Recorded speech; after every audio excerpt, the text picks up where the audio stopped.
우리 다 함께 사도신경으로 새벽기도를 시작하겠습니다.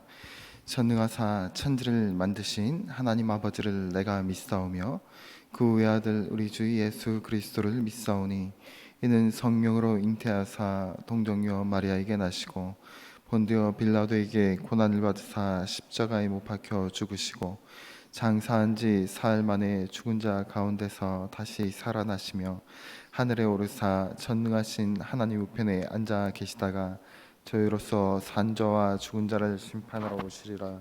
성령을 믿사오며 거룩한 공예와 성도가 서로 교통하는 것과 죄를 사하여 주시는 것과 몸이 다시 사는 것과 영원히 사는 것을 믿사옵나이다.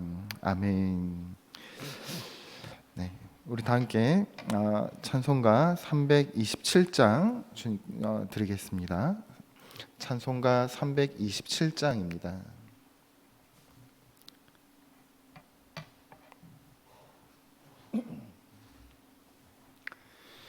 주님 주시라 편 믿음 얻기 위해 너는 정성껏 기도했나. 주의 제단 앞에 모두 바치기 전 복을 받을 줄 생각 마라. 주의 죄난에 산제사 드린 후에 주의 맘을 주장하니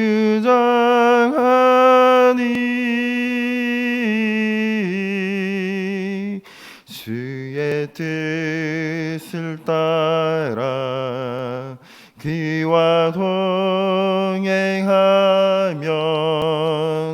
영생 복락을 누리겠네. 주의 밝은 빛에 항상 활동하며 선한 사업을 힘쓰겠나. 자유 얻으려면 주의 뜻을 따라 너의 모든 것 희생하라.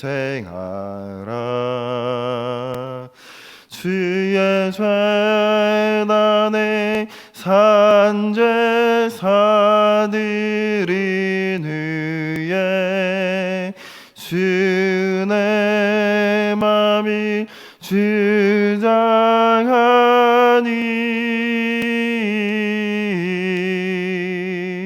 주의 뜻을 따라 그와 동행하면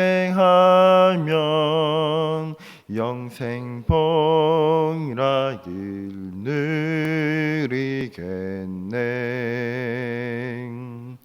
주의 제단 앞에 모두 바친 후에 주와 온전히 사귀겠네.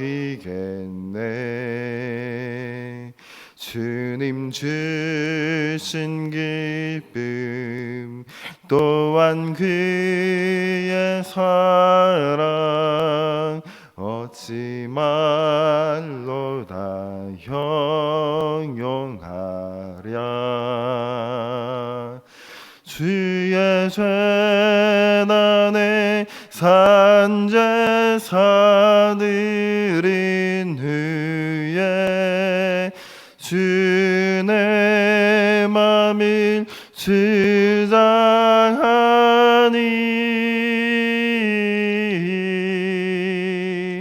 주의 뜻을 따라 그와 동행하면 영생 복락을 누리겠네. 아멘. 오늘 함께 보실 하나님 말씀은 레위기 20장 1절에서 16절 말씀입니다. 레위기 20장 1절에서 16절입니다. 우리 한 절씩 교독하도록 하겠습니다. 여호와께서 모세에게 말씀하여 이르시되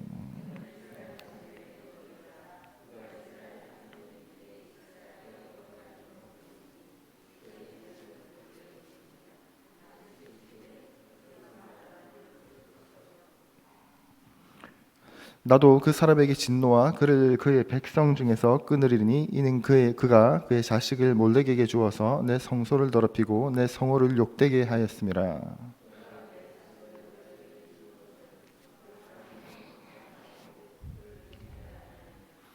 내가 그 사람과 그의 권색에게 진노하여 그와 그를 본받아 몰렉을 음란하게 섬기는 모든 사람들을 그들의 백성 중에서 끊으리라.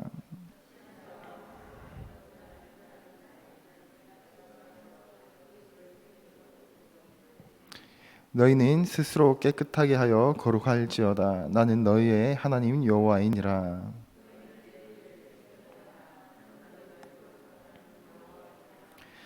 만일 누구든지 자기의 아버지나 어머니를 저주하는 자는 반드시 죽일지니 그가 자기의 아버지나 어머니를 저주하였은지 그의 피가 자기에게로 돌아가리라.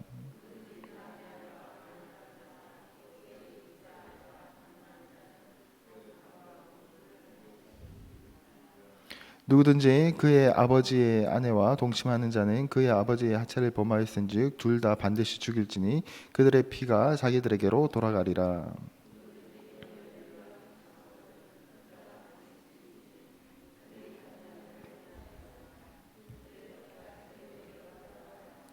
누구든지 여인과 동침하든 남자와 동침하면 둘 다 가증한 일을 행함인즉 반드시 죽일지니 자기의 피가 자기에게로 돌아가리라.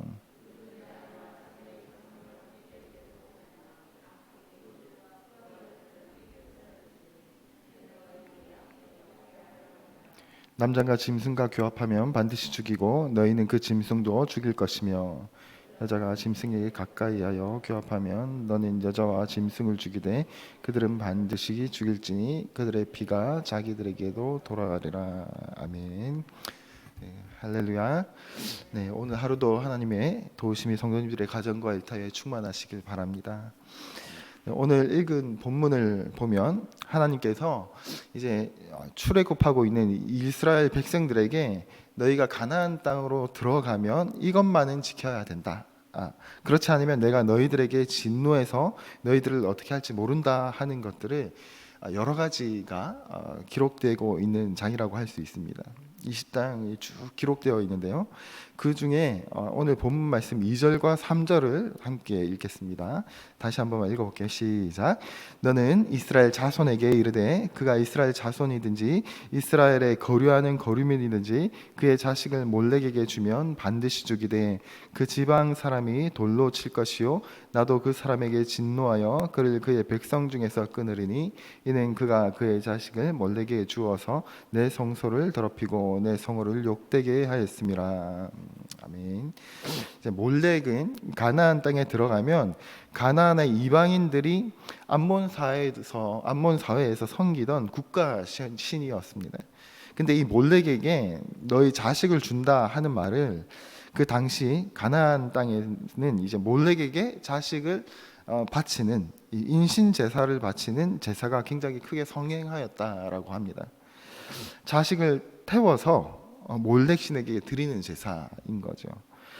이것은 하나님이 절대로 용납할 수 없다라고 말씀하고 있는 겁니다. 너희들이 나중에 가나안 땅에 들어가더라도 절대로 너희 자식을 몰렉에게 태워서 드리는 이 인신 제사는 절대로 하지 마라. 이것을 내가 이것을 하면 내가 너희를 이 땅에서 끊어버리겠다. 하나님은 철저하게 경고하고 계신 것입니다. 사실 요즘은 이런 말씀을 들으면 우리와 상관없는 말씀처럼 들릴 수도 있죠. 누가 자식을 태워서 신에게 하나님께 드리겠습니까? 그런데 그 옛날 몰렉에게 자식을 태워서 드리는 사람들은 가장 고결한 제사로 이것을 여겼고, 자기가 원하는 것이 있을 때 이것을 해봐도 안 되고 저렇게 해봐도 안 될 때 그때 몰렉 신에게 자식을 태워 드리면 된다라고 그 당시 사람들이 믿었다고 합니다. 그러니까 최후의 수단 같이 여겨졌던 제사인 거죠. 주로 부모의 욕심과 욕망, 부모가 가지고 있는 여러 소망들을 이루기 위해서 자식을 희생하는 제사였다라고 생각할 수 있습니다. 자신이 원하는 것을 위해서 자식까지 태워드리는 무자비하고 비인간적인 일을 서슴지 않았던 일들이 그 당시에 횡행하게 일어났던 것입니다. 하나님은 이건 이방인들이 하는 것이니 너희는 절대로 해서는 안 된다 라고 말씀하셨던 거죠. 요즘은 그런 일이 없죠. 그런 일이 없어도, 그러나 사실 문화적으로 보면 또 우리도 이런 범죄에 속하는 일들이 굉장히 여전히 많이 존재하고 있다라고 말할 수 있을 것 같습니다. 자녀를 자기의 소유물처럼 생각하기 때문에 자녀가 내 것이라고 생각하기 때문에 마음대로 하려는 부모들이 많이 있다라는 거죠. 자녀가 원하지 않는 삶을 강요하는 부모들이 참 많이 있습니다.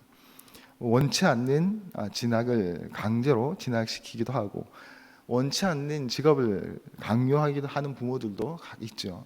원치 않는 결혼을 강요하는 부모들도 있습니다. 사실 자녀가 어떤 재능이 있거나 또 어떤 어떤 달란트를 가지고 있는지 찾아보지도 않고 노력하지도 않은 채 부모의 욕심을 자녀에게 마구잡이로 부여하고 또 넣어서 네가 이 일을 해야 되지 않냐, 너는 이렇게 해야 돼, 넌 이렇게 살아야 돼 하는 이것 또한 자녀를 나의 소유로 여기는 행위가 아닐까 하는 생각을 합니다. 뿐만 아니라 나아가서 자녀를 마치 완전히 내 소유물인 양 학대를 하는 경우도 여전히 많이 있죠.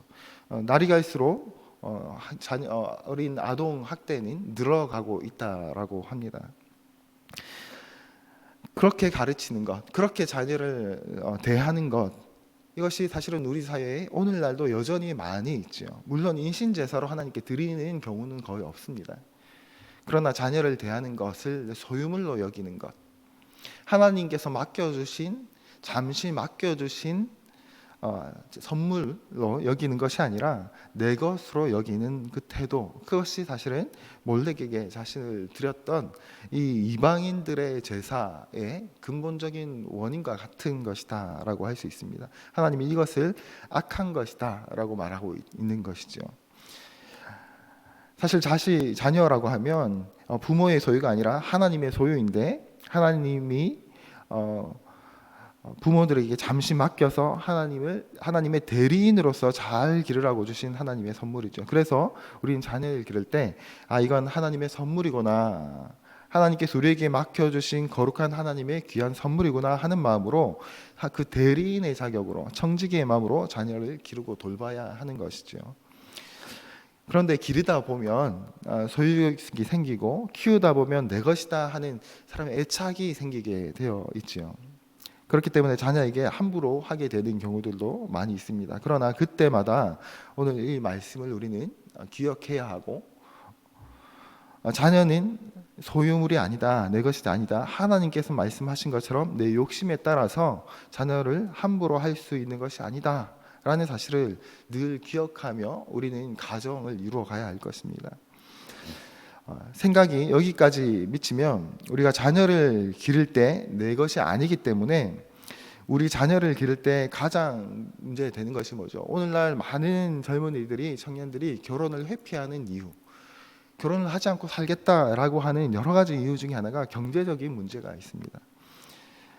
차라리 결혼하지 않고 자녀를 낳지 않고 버는 것으로 그냥 내가 즐겁게 내가 누리며 인생을 살고 끝내는 것이 더 좋은 방법이 아니겠냐라고 말하는 사람들이 있습니다. 자녀들에게 충분히 넉넉하게 내가 해주지 못하면 차라리 낳지 않는 것이 낫지 않는가라고 생각하는 것이 오늘 이 사회의 수많은 젊은이들의 생각이고 가치관입니다. 그러나 오늘 하나님께서 말씀하시는 하나님께서 맡겨주신 그 선물이 자녀다라는 이 생각이 분명하게 가지고 있다면 사실 이 경제적인 문제도 큰 문제가 아닌 것이죠. 하나님께서 맡겨주셨으니 하나님께서 책임지실 것이다. 하나님이 우리 가정에 맡겨주셨으면 우리 가정의 경제 형편이 이러한데 하나님이 내 가정에 내 자식을 주셨으면 이 아이에게 하나님이 필요한 것을 채우시고 하나님께서 그 아이의 인생을 책임지실 것이다. 단순히 경제적으로 내가 풍족하게 해줄 수 없다라고 해서 그것이 그 이 아이의 인생에 결정적인 문제가 되지 않을 것이다 라는 믿음을 가질 수 있게 되는 거죠. 그런데 나에게 맡겨주신 자녀를 내가 최선을 다해서 기르면 되는데 그러면 하나님께서 내가 최선을 다하는 것을 받으시고 하나님께서 인도하실 것인데 남들처럼 길러보려고 하나님을 알지 못하는 이방 세상 사람들과 같이 내 욕심을 내고 애쓰고 노력하다 보면 무리수구를 두게 되지요. 하나님께 의지하는 것이 아니라 내가 가진 것으로 어떻게 해보려고 하다가 무리수를 두게 되기도 합니다. 하나님 우리 가정에 주신 형편대로 자녀를 기르면 되는 것이죠. 기도하며 기르면 되는 것입니다. 그 아이에게 하나님을 알려주면 우리가 할 수 있는 것을 다 하는 것입니다.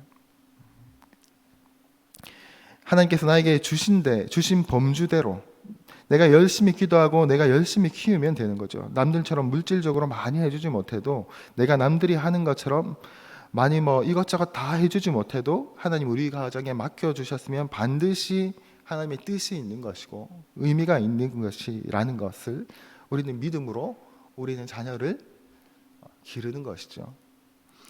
하나님께서 주신 그 선물을 받는 것이죠. 그렇게 길러가면 됩니다. 그런데 그렇게 하지 못하기 때문에 많은 문제들이 생깁니다. 오늘 하나님께서 우리 자녀를 나에게 선물로 주셨다는 사실을 우리가 기억했으면 좋겠습니다. 아직도 부모의 보살핌이 필요한 자녀들도 있을 것이고 이제 성인이 되어서 분가한 자녀들도 있을 것이지만 그러나 우리에게 맡겨주신 그 사명은 다 한 것이 아니기 때문에 하나님 앞에서 끝까지 우리 자녀들이 하나님을 알고 그 인생을 마지막까지 감당하도록 기도하고 옆에서 격려하고 독려해야 할 것입니다. 그럼 부모님에게만 이런 상황들을 주셨는가? 아니죠. 자녀들에게도 하나님은 마지노선을 주셨습니다. 9절을 함께 한번 읽어보겠습니다. 9절입니다. 시작. 만일 누구든지 자기의 아버지나 어머니를 저주하는 자는 반드시 죽일지니 그가 자기의 아버지나 어머니를 저주하였은즉 그의 피가 자기에게로 돌아가리라. 자녀를 하나님이 주신 선물이라고 여기고 부모가 하나님의 대리인으로 우리가 받아들인다면 그러면 자녀가 성장하고 난 다음에 이 말씀을 받고 나면 하나님의 대리인이 부모가 아닌 게 아니게 되는 거죠. 말씀드린 것처럼 자녀가 이제 다 성장하고 아니면 세상적인 그 필요에 의해서 부모가 이제 다 하였다, 경제적인 관점에서 다 하였다 하더라도 그 입으로 부모를 저주하고 내 부모를 내 손으로 패륜종일 행동을 일삼는다면 하나님은 그 자식을 백성 중에서 끊어버리겠다, 죽여라 라고 말씀합니다. 즉 하나님을 저주하는 자, 하나님을 망령되이 일컫는 자를 백성 중에 둘 필요가 없는 것처럼 하나님의 대리자로서 자식에게 부모를 주셨는데 그 부모에게 입으로 행동으로 그리고 내 존재로 부모를 부정하거나 부모를 저주하는 자는 하나님의 백성 중에 둘 필요 없다, 그렇게 말씀하시는 것입니다. 이렇듯 부모와 자식 간의 관계는 소유물과 욕망을 다 이루어주는 그런 관계가 아닌 거죠. 요즘 자녀들은 부모가 자신의 어떤 욕망을 채워주는 자신의 어떤 삶의 진로를 책임져주는, 마치 돈으로 책임져주는 하나의 도구로 생각하는, 하나님을 알지 못하는 자녀들도 있죠. 믿지 않는 자녀들은 물질을 무한적으로 공급해 줘야 되고 내가 이제 독립할 때가 되었음에도 불구하고 독립하지 못하고 부모를 통해서 내가 끊임없이 공급받기를 원하는 그런 자녀들이, 그런 세태가 오늘 이 세상 가운데 존재하고 있다라는 겁니다. 점점 부모를 의지하는 시대가 되어져 갑니다. 물론 여러 가지 상황들이 있을 수 있겠죠. 그러나 정신적으로, 마음적으로 여전히 부모를 하나의 도구로 생각하는 자녀들, 하나님을 알지 못하는 사람들이 존재한다라는 겁니다. 하나님께서 애초에 만드셨던 가정의 모습, 부모와 자녀의 관계가 깨어지고 있는 세상의 가정의 모습들을 많이 볼 수 있습니다. 그러나 반드시 자녀들이 기억해야 할 것은, 부모는 나의 모든 걸 끝까지, 내가 장성했는데도 불구하고, 내가 결혼하고 가정을 이뤘음에도 불구하고 나를 끝까지 돌보고 책임져야 될 존재가 아니다라는 사실, 하나님의 대리인으로서 하나님께서 책망을 부모를 통해서 하시고, 하나님께서 돌봄도 부모를 통해서 하시고, 하나님께서 채우심도 부모를 통해서 하신다는 사실을 자녀들은 깨달아야 하는 거죠. 그러니 우리 부모님들뿐만 아니라 자녀들도 부모와의 관계, 그리고 이 가정의 관계가 하나님 안에서 어떻게 이루어지고 있는지 하나님을 아는 지식이 필요하다라는 겁니다. 그렇지 않고 자신의 욕심을 채워주지 않는다고 해서 부모를 저주하는 일, 저주하는 몸을 가진다면 하나님은 그를 절대로 용서하지 않을 것입니다. 이것이 하나님이 가지는 부모와 자식 간의 관계에서의 마지노선입니다. 우리는 오늘 좀 이 말씀을 하나님께서 주셨음을 좀 기억하고, 특별히 오늘은 우리 자녀들을 위해서 기도하고, 하나님께서 주신 가정을 위해서 좀 기도하면 좋겠다라는 생각이 듭니다. 우리는 자식이면서 부모이고, 부모이면서 자식인데, 우리가 어떻게 자녀와의 관계, 또 부모와의 관계를 설정해 나가야 될 것인가 잘 기억하시고, 하나님 기뻐하시는 가정을 일구어 나가는, 또 그렇게 되기를 간절히 기도하는 우리 멸관계 영혼 교우들, 가정들 되었으면 좋겠습니다. 함께 기도하겠습니다. 하나님 감사드립니다. 오늘 레위기 말씀을 통해서 하나님이 절대로 용납하지 않겠다라고 말씀하시는 여러 가지 일 중에 오늘 부모와 자녀의 관계들, 또 가정의 이런 관계들을 우리가 함께 살펴보았습니다. 하나님, 우리가 우리의 신앙도 하나님께서 맡겨주신 이 가정을 청지기로서, 대리자로서 맡겨주신 그 역할을 충실히 믿음으로 잘 감당케 하시고, 뿐만 아니라 나아가 우리 자녀들 또한 하나님을 알고, 하나님께서 주신 이 가정이, 이 부모님이 또한 우리에게 하나님께서 주신 선물임을 기억하며 감사함으로 우리가 주신 가정을 일구어 나가는 온 교우들 가정 되어줄 수 있도록 축복하여 주옵소서. 하나님께서 주셨으니, 하나님께서 맡겨주셨으니 끝까지 책임지실 것 또한 믿음으로 하나님께 올려드리는 가정 되게 하여 주옵소서. 감사드립니다. 이 모든 말씀 예수 그리스도의 이름으로 기도드립니다. 아멘.